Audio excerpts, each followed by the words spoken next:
Hello and welcome back to the Making the Radio Cut blog. I'm Michelle, and on the phone with us tonight is the night jock from B94 in Pittsburgh, Flick. So let's get right to the radio questions, Flick. What led you to a career in radio? Boredom. I worked at a newspaper over the summer after I graduated high school selling advertising, and I was making really good money, but I was sitting at a desk making cold calls all day from 9 to 5, and I just got bored out of my mind, and I had heard about a broadcasting school up in Cleveland. So I called that school on my lunch break, and by 1:30 I left work early and went up, took a tour of the school, and enrolled that day. Did you have a plan B? And if you did, what was it?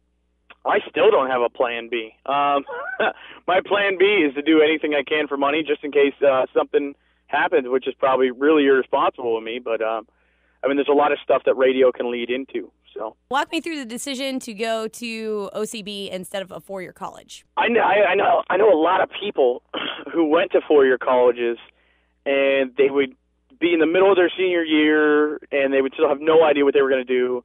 They would have, they wouldn't have a foot up on anything.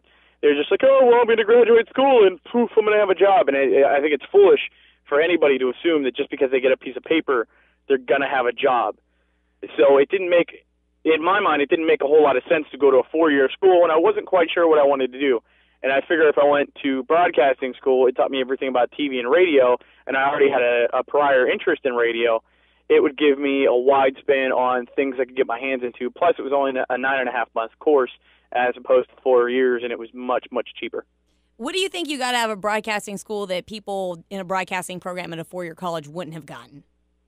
Connections, maybe. A lot of guys I know. One guy I know worked on American Idol for a couple seasons.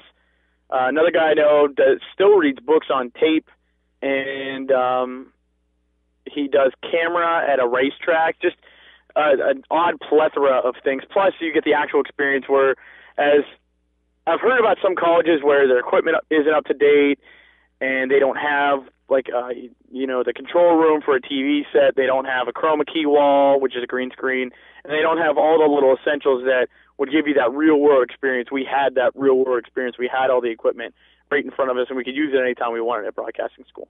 So what is the biggest challenge you faced in radio so far, and how did you handle it?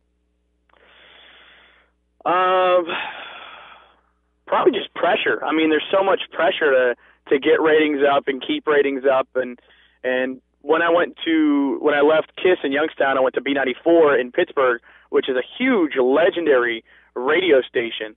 It's equivalent to Z100 New York or, Hot 101 Youngstown. I know those sound very different, but the legendary status they have is the same, and that's what B94 was to Pittsburgh. So when you're walking into a station like that, expectations for you as a jock being hired on that station are very, very, very, very high.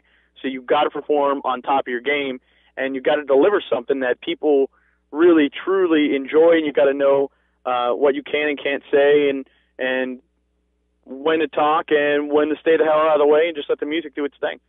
So, there's a lot of pressure from all sides, from your listeners, from management, from people who grew up with B94 to succeed. What was the process of getting your first full-time gig like? I was an intern at Clear Channel Radio Youngstown, and they just hired me part-time to do promotions, and the night guy left on the top 40 station, KISS FM, and the PD came up to me and said, I need somebody to do appearances, and you're not ugly. And you know the guy I'm talking about. You can very easily see him saying that. That's why I laugh. Yeah. So I started doing appearances for KISS, and at the same time I started doing weekend overnights, and then weekend overnights parlayed into weekends, and then weekends parlayed into fill-in swing kind of thing, like whenever somebody took off. And then our night show left again, which I was producing at the time, which was Adam Bomb out of Y100 Miami at the time. He was voice tracking for us. I was producing him, and he left. So I kind of fell into the night show, and I was there for a probationary period, and then I took it over as my night show. So you grew up in the Youngstown market, and you knew the area before you got that first full-time gig. What was it like to have to move to Pittsburgh and learn that area for your listeners? Well, I went to two different high schools in Youngstown. I went to Niles and I went to Mineral Ridge my last 2 years. So whenever I went out to a club or I went out to an appearance at Youngstown State University, which we did every week, I knew everybody because I went to two different high schools, man. I knew it was kind of like hanging out with my buddies no matter where I went because I knew somebody everywhere. And then I moved to Pittsburgh where I knew nobody, and that was kind of like a shock because I was so comfortable everywhere I went in Youngstown. And then here, I don't know anybody. So you kind of had to start over, and, you know, I've been here for almost 2 years now, and, you know, I'm very, very comfortable where I'm at. I have a ton of friends. Anywhere I go now, you know, I always know somebody there. So, I mean, it kind of turned into the same thing, not quite grand of a scale, but I'm still very comfortable here, and I have a ton of friends here, and it's a very cool town, and I kind of hated it when I first moved here because of all the mountains and stuff, but now I love it, and I can't imagine living anywhere else right now. Who are some of the jocks you consider an influence along your journey in radio so far? Oh, Casper, for sure, who does Kiss Youngstown and is stationed in Kiss Cleveland. Julian on the radio, who at the time I started talking to him, did nights at B96 Chicago, and he now does mornings at B96 Chicago with Jay Nice, who formerly did nights at Kiss Cleveland. Just the Dan Mason Jr., Bo Matthews, Dan Mason Jr., who at the time was the program director of Kiss Cleveland. So a lot of relations to Kiss Cleveland. Bo Matthews, who also worked up in Cleveland as a program director for WMMS.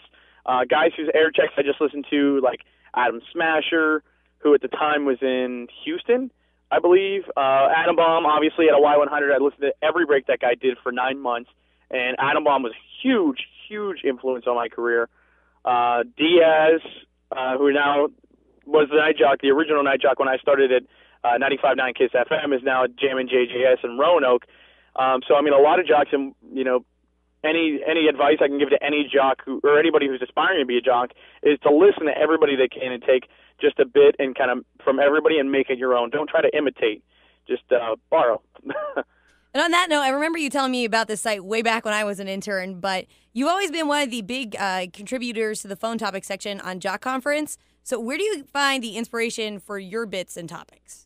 A lot of them come from real life. A lot of them are exaggerated things from real life. My girlfriend will do one thing, and I'll exaggerate it and spin it in my head or merge it with a different story in my head, and it'll come out to a different topic. Or sometimes I'll be sitting at a bar, and I'll just overhear somebody talking about something, and I'll take their situation and mold it into a story and make that the topic. And it's all about, to me, the way I execute my topics are very much like stories. It's not just, hey, would it be creepy if if your boyfriend tried to win you over with a rose that he took from his grandmother's funeral, which was a topic I used. You don't just use a topic like that. To me, you make a story out of it. You get a girl to do a setup call for you that says, oh my God, my boyfriend just bought me a rose. And I asked him where it came from, and he said that it came from his grandmother's funeral. And, oh, my God, I am so creeped out right now. And you turn that into a topic. You know, you make it a story. You make it real. You make it relatable. You don't make it just a topic. You make it something people relate to.